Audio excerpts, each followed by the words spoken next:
അതായത് നമ്മുടെ കുറച്ചുകൂടെ എന്റർടൈൻമെന്റ് കണ്ടന്റിലേക്ക് കിടക്കുകയാണ്. മമ്മൂക്കയുടെ ലൈഫ് ജേർണി ഉണ്ട്, ഒരു ഇൻട്രസ്റ്റിംഗ് ആയിട്ടുള്ള ലൈഫ് ജേർണി. അപ്പൊ അത് രാഹുൽ സാർ നമുക്ക് വേണ്ടി ഷെയർ ചെയ്യും. ഇന്ത്യയിലെ തന്നെ ഒരു ആദ്യ 5 നടന്മാരെ എടുത്തു കഴിഞ്ഞാൽ ഈ പറഞ്ഞ മമ്മൂക്ക അതിൽ ഒരാൾ തീർച്ചയായിട്ടും ഉണ്ടാവും. സീസൺ എന്ന് പറഞ്ഞാൽ മമ്മൂക്ക സിനിമയിൽ നിന്ന് ഔട്ടായി പോകുന്ന ഒരു സമയം വരുന്ന ഒരു കാലഘട്ടം ഉണ്ടായിരുന്നു.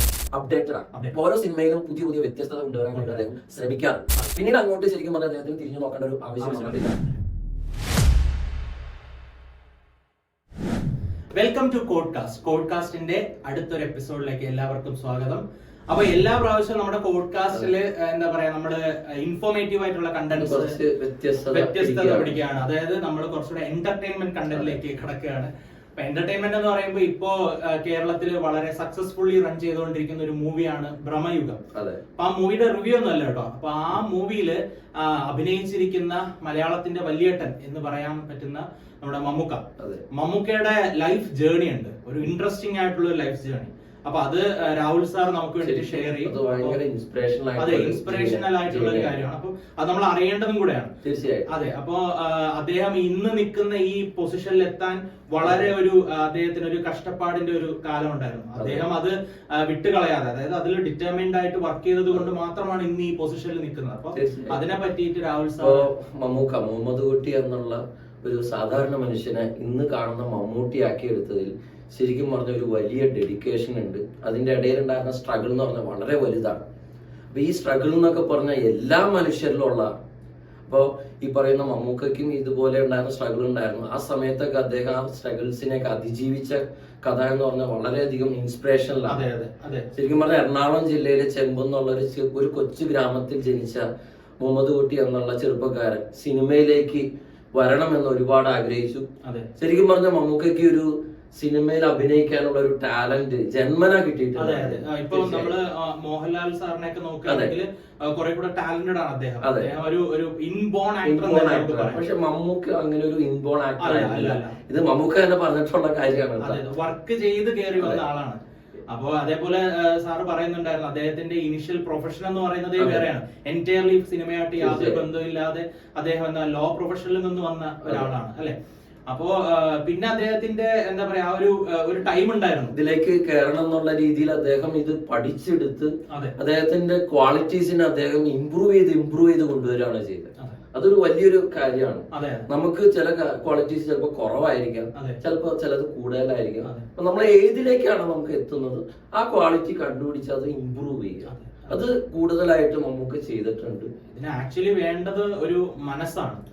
ആക്ച്വലി ഇപ്പൊ എൻട്രൻസ് പ്രിപ്പറേഷനിൽ തന്നെ കുട്ടികൾക്ക് വേണ്ടത് അതാണ്. നമ്മൾക്ക് ക്വാളിറ്റീസ് കുറവാണ്, നമ്മുടെ കയ്യിൽ പഠിച്ച കാര്യങ്ങൾ കുറവാണെങ്കിലും നമ്മളത് ഇംപ്രൂവ് ചെയ്യാൻ ശ്രമിക്കുക എന്നുള്ളതാണ് മമ്മൂട്ടിയുടെ ഒക്കെ ഈ ഡെഡിക്കേഷൻ കൊണ്ട് നമ്മൾ കാണുന്നത് അല്ലെ. ഓക്കെ, അപ്പൊ സാറ് പിന്നീട് അദ്ദേഹം ഒരുപാട് സിനിമകൾ ചെയ്തു. പിന്നെ ഒരു ഡൗൺ സീസൺ അദ്ദേഹത്തിന് ഉണ്ടായിരുന്നു. ആ ഡൗൺ സീസൺ എന്ന് പറഞ്ഞ മമ്മൂക്ക സിനിമയിൽ നിന്ന് ഔട്ടായി പോകുന്ന ഒരു സമയം വരുന്ന ഒരു കാലഘട്ടം ഉണ്ടായിരുന്നു. ഒരു തുടർച്ചയായിട്ട് സിനിമകളൊക്കെ പരാജയപ്പെട്ടു പോവുക. അപ്പൊ തീർച്ചയായിട്ടും അങ്ങനെയുള്ള ഒരു കാലഘട്ടത്തിൽ ശരിക്കും പറഞ്ഞ ഒരു നടൻ സിനിമയിൽ നിന്ന് ഔട്ടാവുന്ന ഒരു അവസ്ഥയിലേക്കാണ് വരിക. പക്ഷെ അന്നാണ് ശരിക്കും പറഞ്ഞ ന്യൂഡൽഹി എന്നുള്ള ഒരു സൂപ്പർ ഡ്യൂപ്പർ ഹിറ്റ് സിനിമ അന്ന് ഇറങ്ങി. അദ്ദേഹം തിരിച്ച് മലയാള സിനിമയിലേക്ക് വീണ്ടും ശക്തനായിട്ട് തിരിച്ചു വരികയാണ് ചെയ്തത്. പിന്നീട് അങ്ങോട്ട് ശരിക്കും പറഞ്ഞാൽ അദ്ദേഹത്തിന് തിരിഞ്ഞു നോക്കേണ്ട ഒരു ആവശ്യം വന്നിട്ടില്ല. പിന്നീട് പക്ഷെ ഈ പറഞ്ഞ പോലെ അദ്ദേഹം അവിടെ സ്റ്റോപ്പ് ചെയ്തില്ല, വീണ്ടും ഇംപ്രൂവ് ചെയ്തു. ഇന്നത്തെ സിനിമ എടുത്ത് നോക്കുകയാണെന്നുണ്ടെങ്കിൽ തന്നെ ഇന്നത്തെ ന്യൂ ജനറേഷൻ ആയിട്ടുള്ള ആളുകളോട് കട്ടക്ക് പിടിച്ചു നിൽക്കാൻ പറ്റുന്ന ഒരേ ഒരു മമ്മൂക്ക. ഓഫ് കോഴ്സ് അദ്ദേഹത്തിന്റെ ഏജ് ഒക്കെ കൺസിഡർ ചെയ്ത് കഴിഞ്ഞാൽ അദ്ദേഹം ഇപ്പോ എന്താ പറയാ കുറെ കൂടെ എക്സ്പെരിമെന്റേഷൻ ഒക്കെ നടത്തുന്നുണ്ട്. ഡിഫറെന്റ് ആയിട്ടുള്ള ക്യാരക്ടേഴ്സ്, വളരെ എക്സ്പെരിമെന്റൽ ആയിട്ടുള്ള ക്യാരക്ടേഴ്സ് ഒക്കെ അദ്ദേഹം എടുത്ത് ചെയ്യുന്നുണ്ട്. പിന്നെ വേറൊരു കാര്യം ഞാൻ ശ്രദ്ധിച്ചതെന്ന് വെച്ച് കഴിഞ്ഞാല് ഇപ്പൊ നമ്മുടെ ലൈഫിൽ ഇതേപോലെ ഒരു ഡൗൺഫോൾ ടൈം ഉണ്ടാവും. അതായത് ഇപ്പൊ നമ്മുടെ എക്സാംസിന്റെ പ്രിപ്പറേഷന്റെ ടൈമിലാണെങ്കിലും നമ്മുടെ ലൈഫിലാണെങ്കിൽ പോലും. അപ്പൊ ആ സമയത്ത് നമ്മൾ പൊങ്ങി വരാതെ അവിടെ തന്നെ കിടന്നു പോകരുത് എന്നുള്ളതൊക്കെയാണ് അല്ലെ. അദ്ദേഹം അങ്ങനെ ഒരു കാര്യം വിചാരിച്ചത് ഇന്ന് ഈ പൊസിഷനിൽ അദ്ദേഹം ഒരിക്കലും എത്തില്ലായിരുന്നു.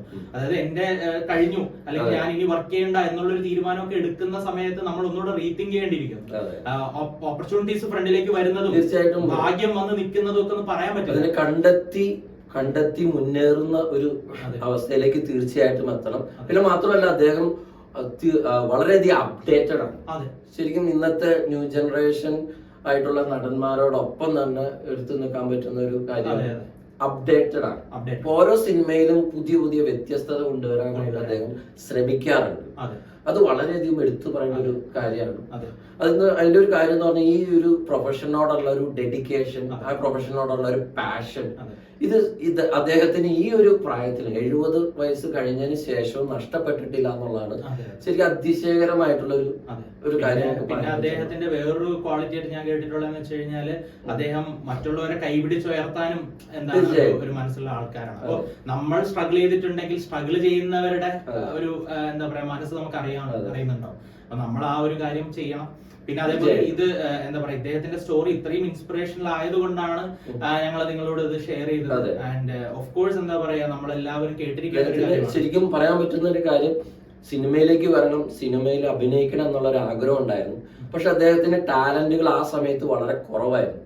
പക്ഷെ ഇതിന് ഒരു ആഗ്രഹം വളരെ ശക്തമായിട്ടുള്ളത് കാരണം അദ്ദേഹം അതിനുവേണ്ടി ഇംപ്രൂവ് ചെയ്തു, അതിനുവേണ്ടി മാക്സിമം ശ്രമിച്ചു. ഇന്ന് ഇന്ത്യയിലെ തന്നെ ഒരു ആദ്യ 5 നടന്മാരെ എടുത്തു കഴിഞ്ഞാൽ ഈ പറഞ്ഞ മമ്മൂക്ക അതിൽ ഒരാൾ തീർച്ചയായിട്ടും ഉണ്ടാവും.